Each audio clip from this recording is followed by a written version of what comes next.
They're the only ones with money. What they're doing with it is the problem. Recommended for you. San Andreas was reviewed by an earthquake expert. San Andreas was reviewed by an earthquake expert. Why Caitlyn Jenner was worried about her Vanity Fair cover. Why Caitlyn Jenner was worried about her Vanity Fair cover. George R. Martin says this religion inspired the Game of Thrones faith militant. George R. Martin says this religion inspired the game of influencing policy in the Middle East promoted. Influencing policy in the Middle East. City University London.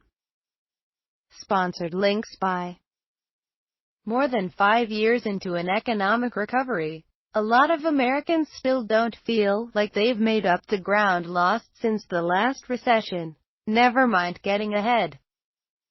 As it turns out, the wealthiest Americans feel the same way.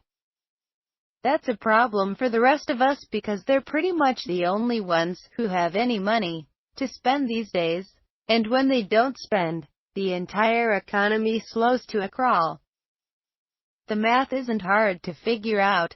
Consumer spending makes up about 70% of GDP. It was 71% in 2012, according to the Bureau of Labor Statistics, and the richest 20% of Americans are responsible for roughly 40% of consumer spending, according to Pam Danziger, president of Unity Marketing, a company that studies the luxury market.